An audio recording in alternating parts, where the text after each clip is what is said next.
Hey everybody, welcome back to another episode of 90 Day Fiancé the Other Way recap here with Jade and XD on YouTube. We are on episode 7 of this series, and it looks like we're at a mid-season break. Typically when they do like still to come, it's like, okay. You know, well, we're gonna see. That kind of thing. Yeah, and it seems like some of these storylines are dwindling. So maybe they had to take a break and film some shit and wait for some drama to pop up. Yes. Right. So who do you want to start out with this week? Let's go with Kris and Jeymi because they were actually pretty short. Yeah, HLA. HLA is under attack, mama, let me tell you. So... And it's both of their fault. It's both of their faults. Because again, what the fuck did you all talk about when you were... what did anybody on this show fucking talk about? Ever? Anyway, so remember, Kris is down and out, right? She's on the sick and shut-in because she has chronic pain because... she needs a grip load of money to have a surgery so she doesn't have to have this pain anymore, right? And I was like, I didn't realize she had 4 car accidents. And I said, at some point God's trying to tell you something. I'm trying to figure. I'm like, but I'm not trying to victim blame. No, but all I'm saying is God's trying to tell you something. I have never. Yeah.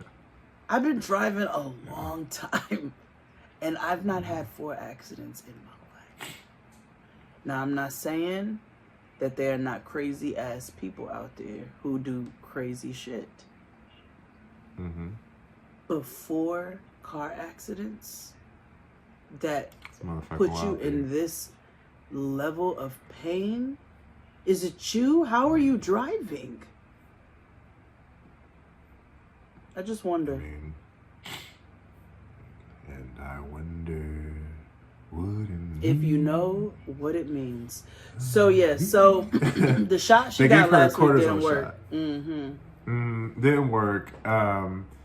So Jeymi's like, well, I don't know what the fuck to do. I already made plans to kick it with my gays. And so Kris was like, well, I can't do anything. I'm just going to be in pain. So you go out with your gays and we'll meet up, like later. Yeah. She goes and links up with her gays at, for happy hour. Because, they're gays. They're her friends her only friends. They are her only friends. And who are doing the makeup for the wedding. They are gays. They are her gays. Her quitter friends. And, they're messy. Because she tells them the rundown and they're like, oh girl, how you know she's not ghosting you again?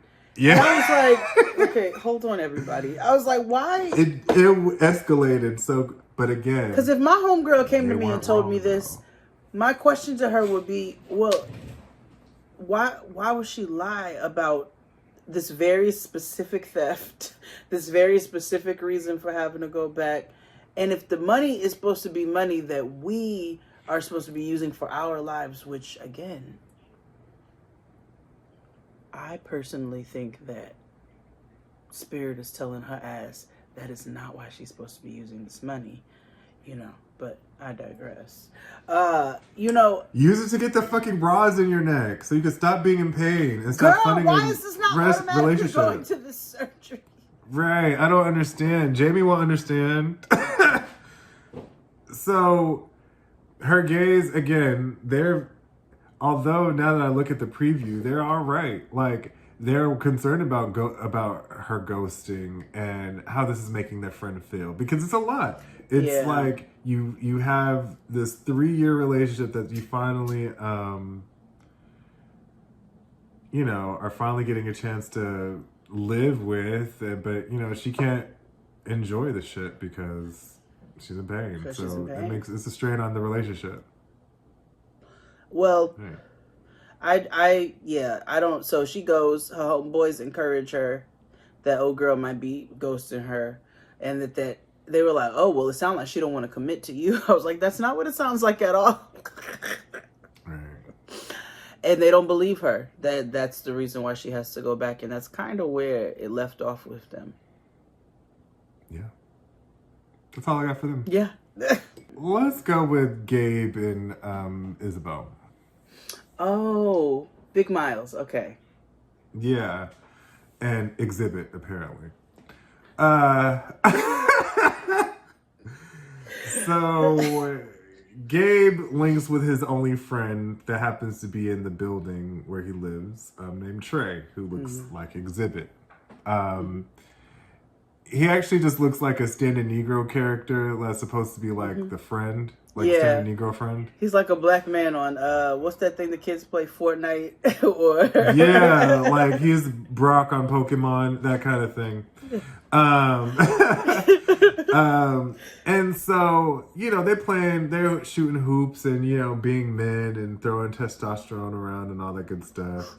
And, Gabe actually tells Trey that he's trans in order for him to tell him what's really going on with Isabel and why he's stressed and how he wants to propose, but is conflicted because her daddy don't know that he's trans. Trey had no clue that Gabe was trans, but was like, oh, I don't give a fuck. Like, you my homie, so it's lit. We could still bag hoes together, so work, right? But Trey does warn him. He was like, there's one thing to be conservative, and there's another thing to be religious, and they're really religious conservatives here. Now, why didn't Gabe think about that beforehand? Because it's not an uncommon thing. So I don't know why. You know what I mean? Yeah. Yeah. I think Gabe was just happy and in love, honestly. Yeah. Yeah. So,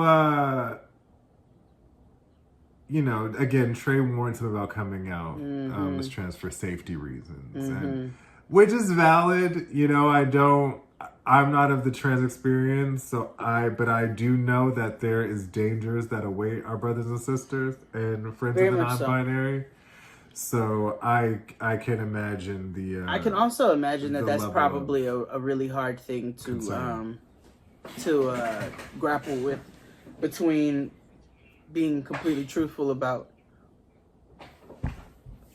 your experience as a person, because it is not.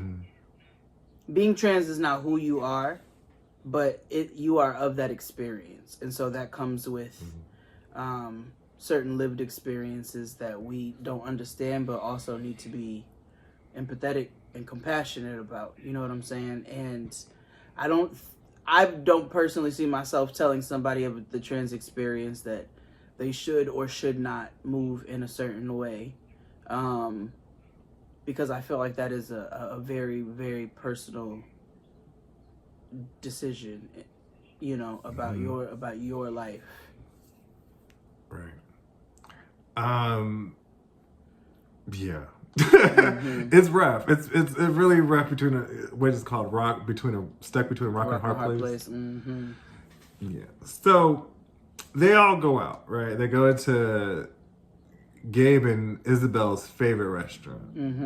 No, I laughed at this because this was super petty, but baby, it was petty. I said, "Oh, I ain't seen this side of you, Miss Mamas." Yeah, Isabel, and we see in this scene Isabel's jealousy and pettiness does come out a bit, and I was like, "Oh, well, I could have expected this."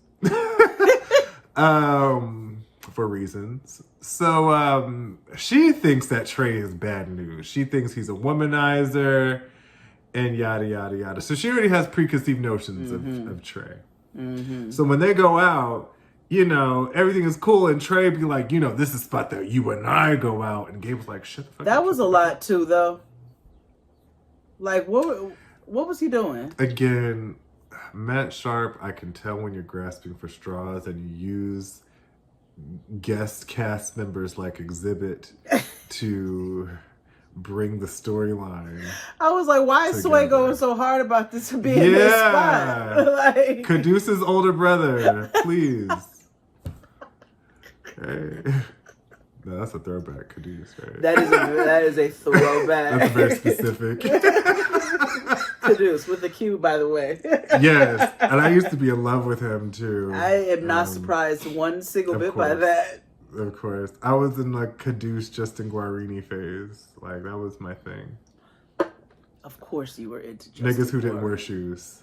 Niggas who had big hair and didn't wear shoes. Did you know that Justin Guarini is the sweet thing, man?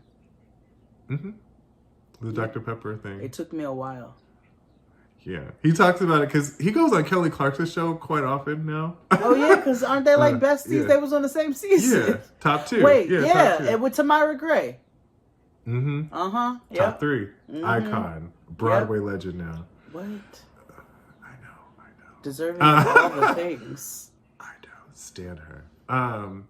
Also, her version of "I'm Telling You" from Dreamgirls is great. Oh, I can already. Tamara was my personal favorite on American Idol.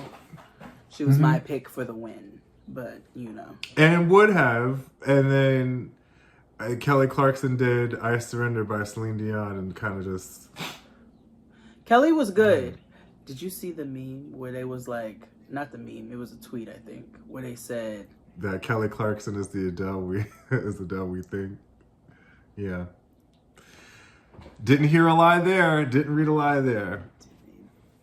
They was like, Adele gets it for the songwriting bag. And fair. But they were like, imagine Kelly Clarkson singing Adele songs.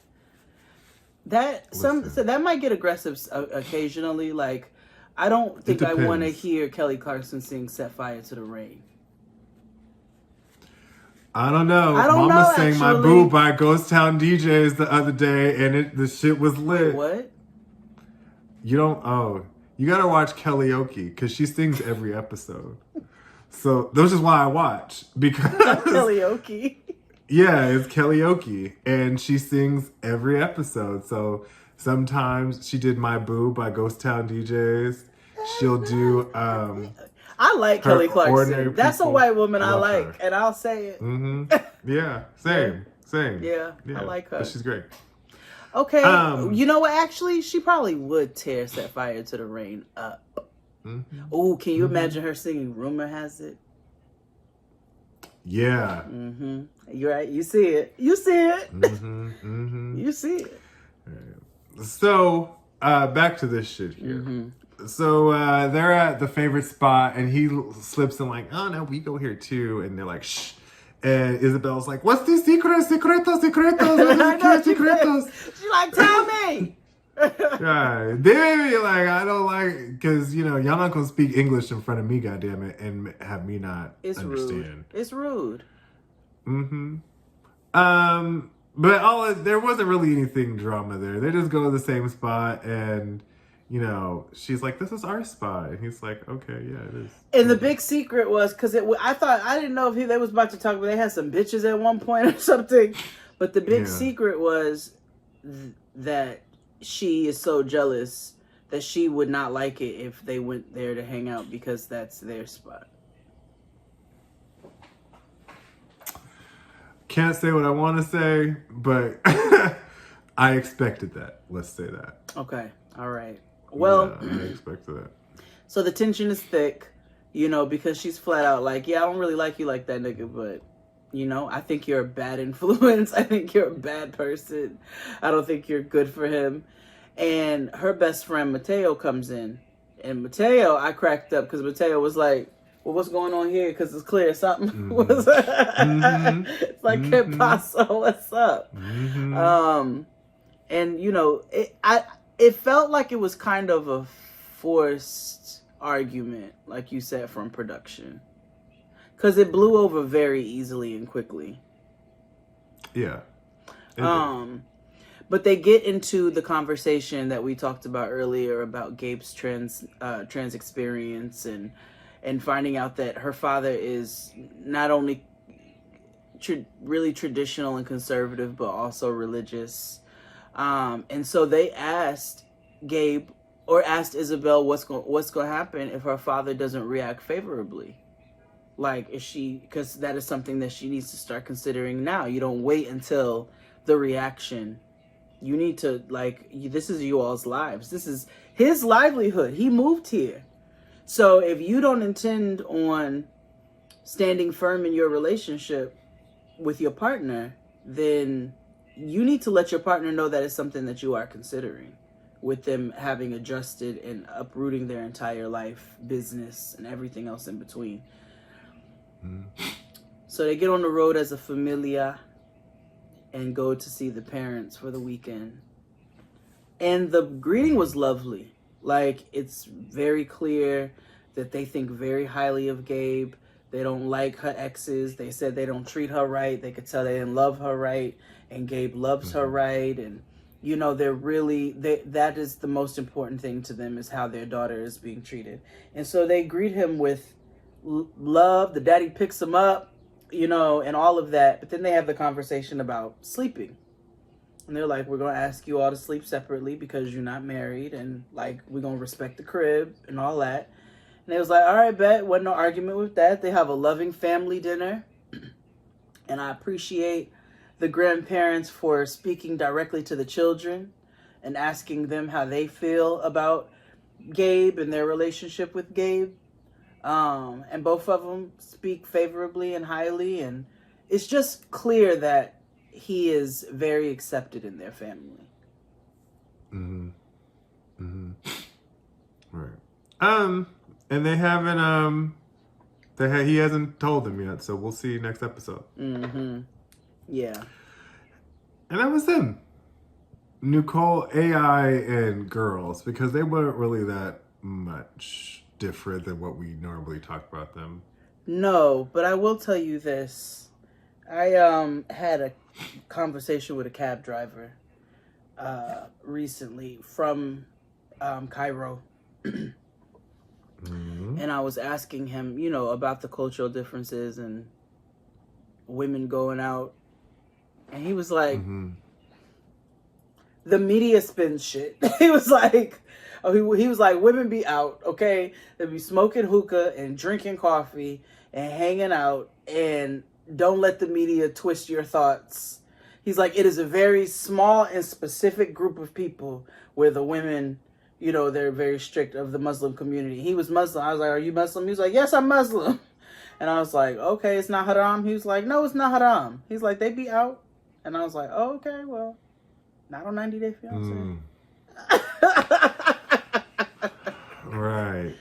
It's a very different story that they paint. So it starts out with him gaslighting her, saying, I didn't tell you to leave. I didn't tell you I did not want this relationship. Yeah. We have on record 3 episodes, 3 90 minutes of American television where you tell us, the camera and your confessional and her, that you don't like her or want you told her to go home. Furthermore, you told her to go back to your country. Of you all in this episode, he goes, I love her so much, but I think we might be too different.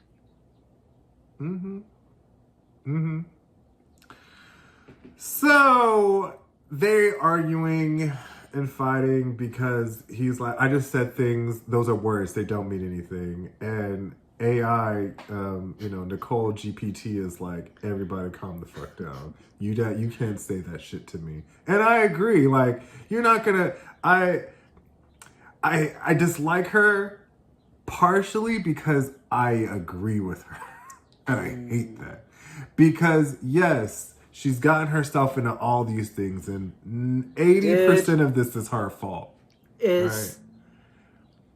Maybe more percentage. However, there is some point where he flips the script, and now that you told me what your cab driver said, this is more of him and what he wants his family and outlook to be because he's so young. This is his family's very specific way that they practice. Because I'm not saying that it's... Yes. Not to say that it's not everybody does it. It's just his way. And she says that too. Like how she talks about she's like, Islam is not the issue. And she's like, I can't tell if it's the Islamic rule or is it his family's rule. She was like, things are a little blurred a bit.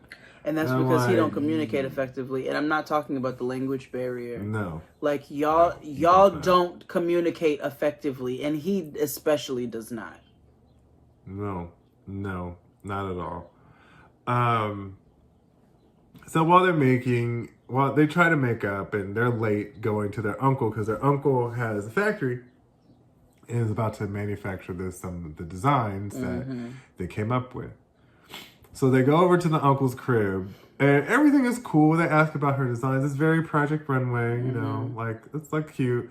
They ask her for inspiration, and she talks about like the modern Muslim woman and how her struggles with and how that transcended into her line. And they were like, "Oh, this is pretty. This is a good start. So why aren't you wearing a hijab?" Yeah.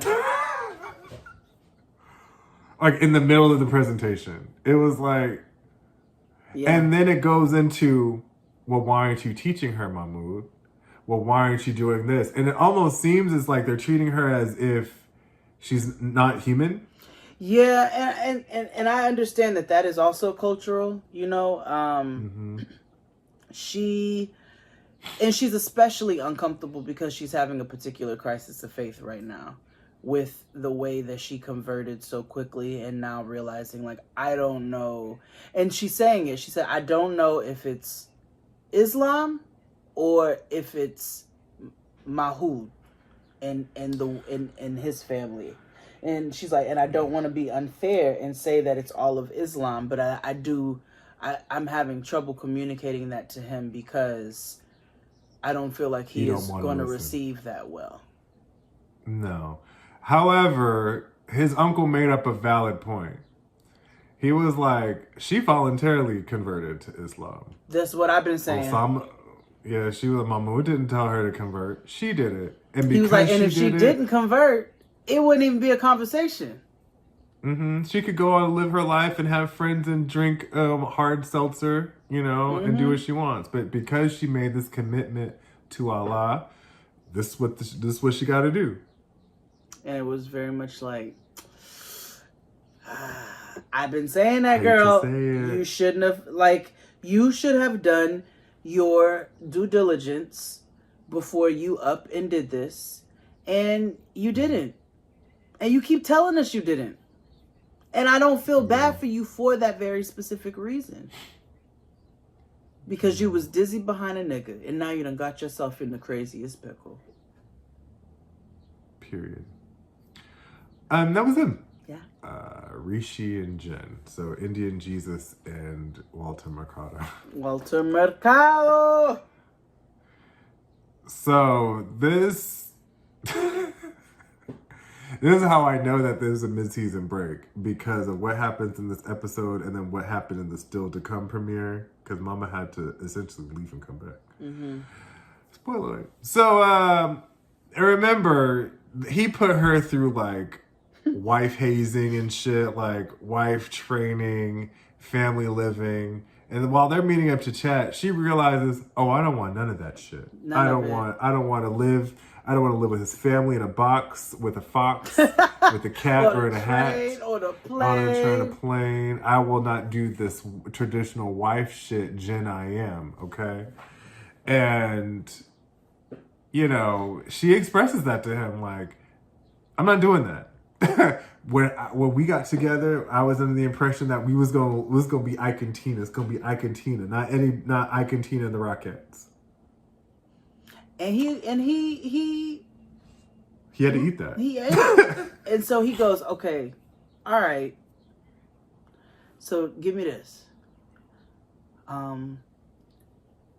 Give me a couple months to like tell them, to like let them know this is it. This is what's happening.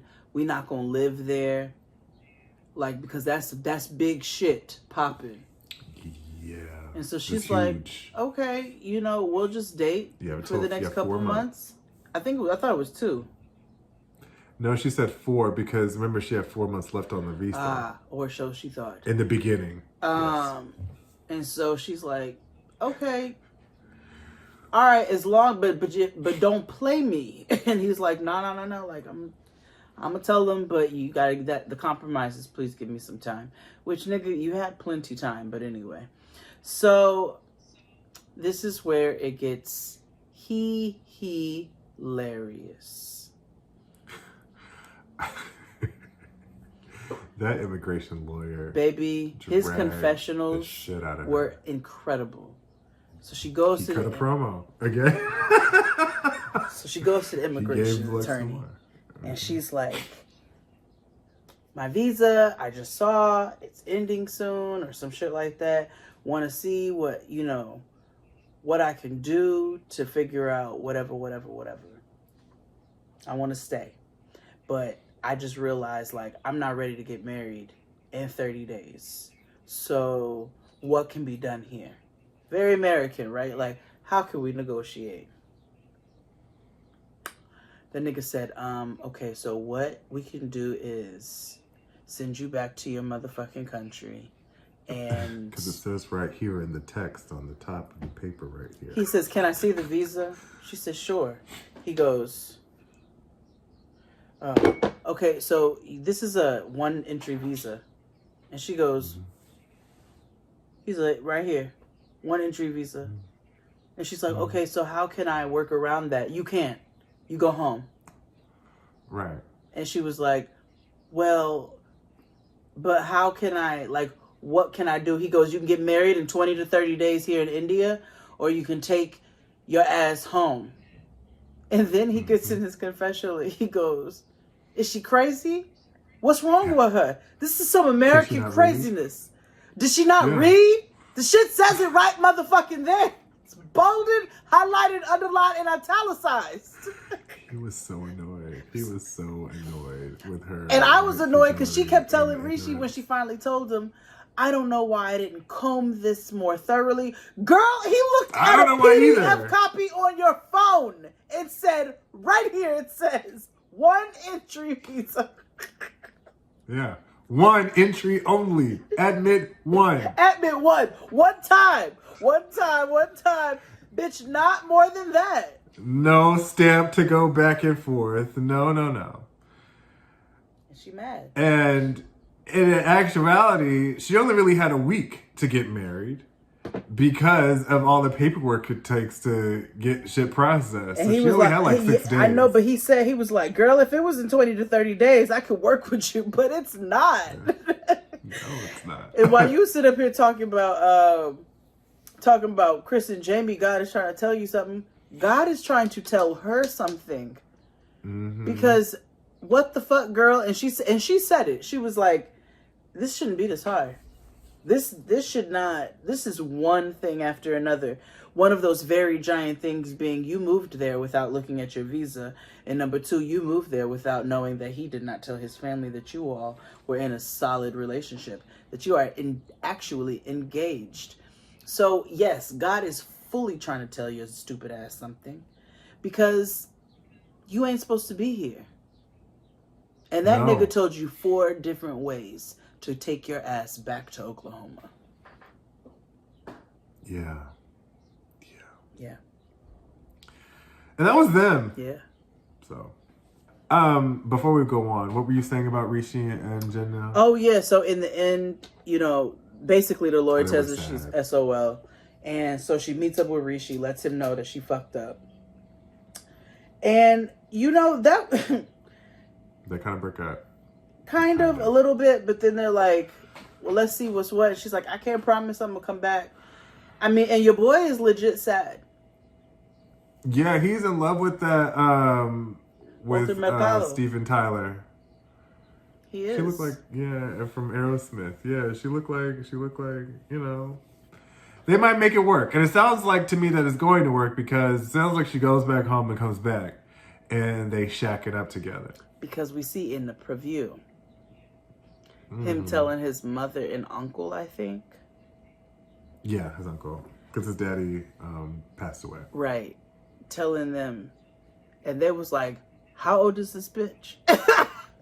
They were gagged. They were like, "White woman, okay, I get it, whatever. How old is she?" So we're going to see whenever they come back what's going on with the goings on. Yeah. It looks like her and his mama are the same age. So, which is Jenny and like 4 years Jenny and off. Sami.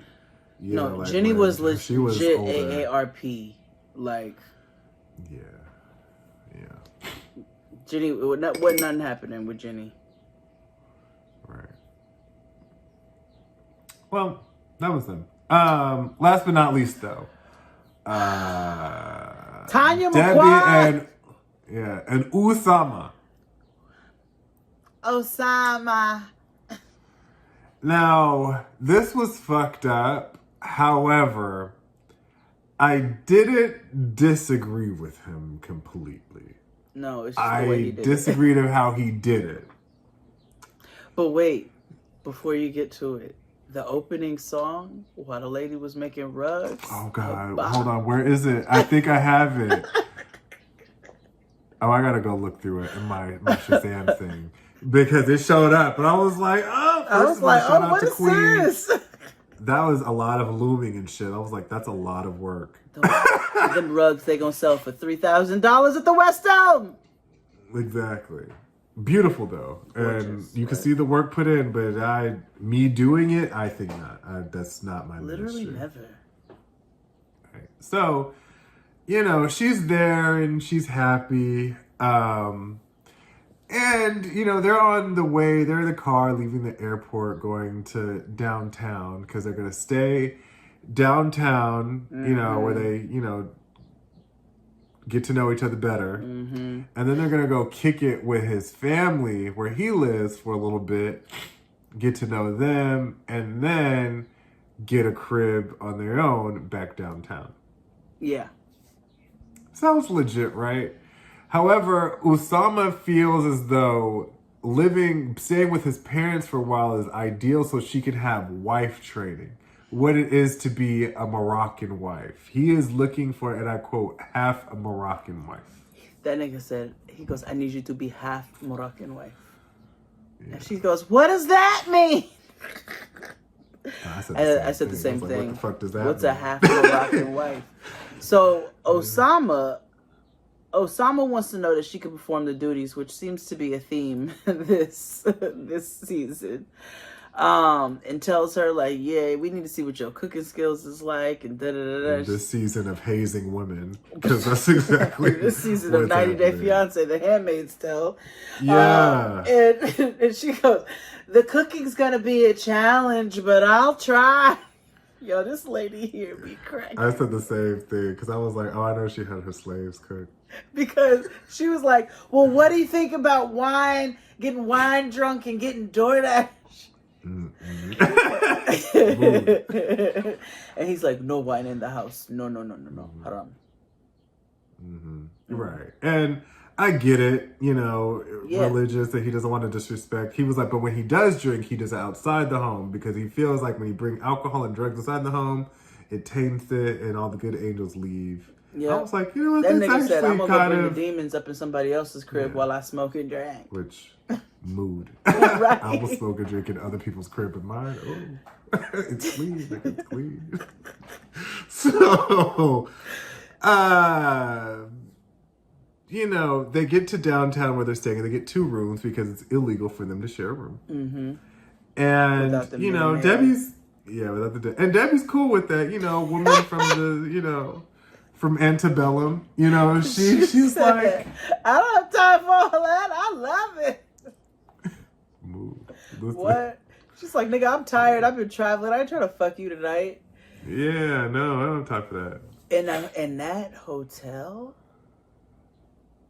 cute. I know. Listen. It's nice.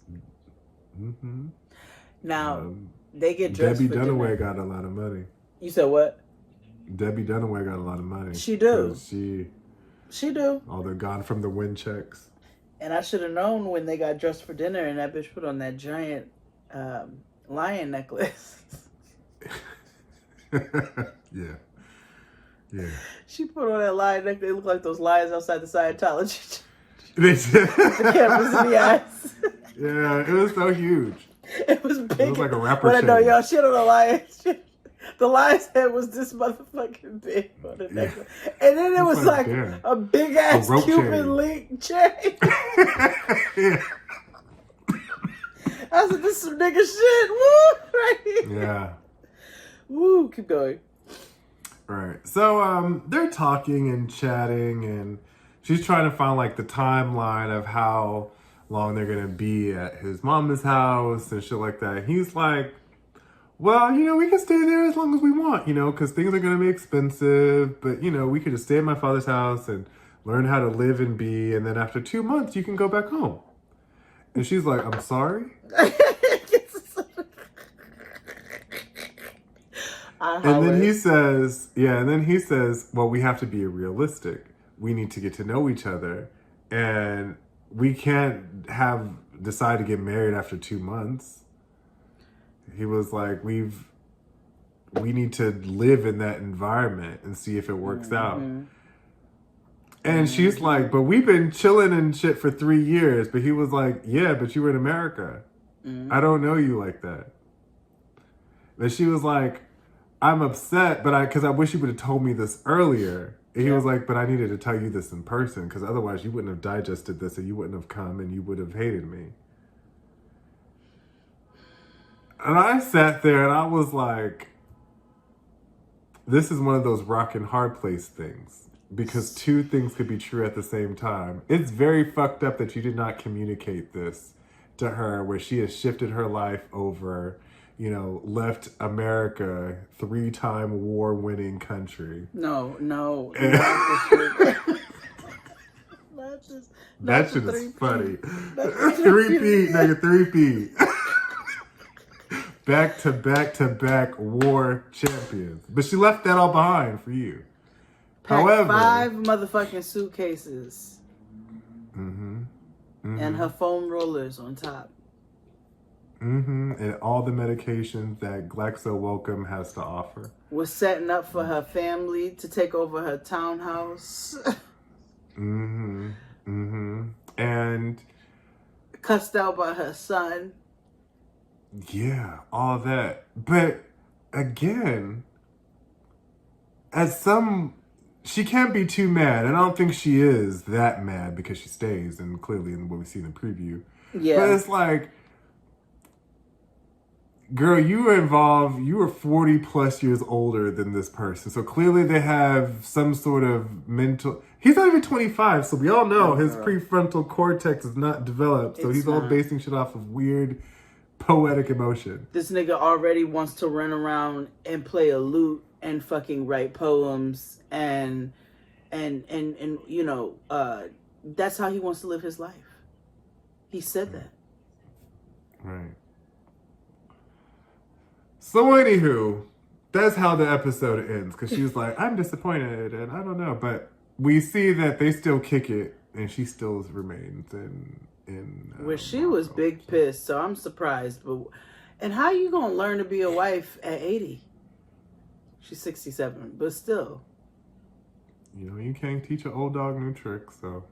That bitch said, you want me to do what now? Can you imagine her up there trying to cook a pot of lentils? Like what? Tanya McQuad from Sugar Hill, Georgia, cooking a pot of curry lentils. I cannot wait for us to come back from the break. I know. But yes, that was 90 Day Fiancé. We'll see when the new episode comes out. Maybe it's a couple weeks or something like that. We're gonna see when the new episode comes out, but you know where you can catch it. Always here. Right here. So until next time, adios.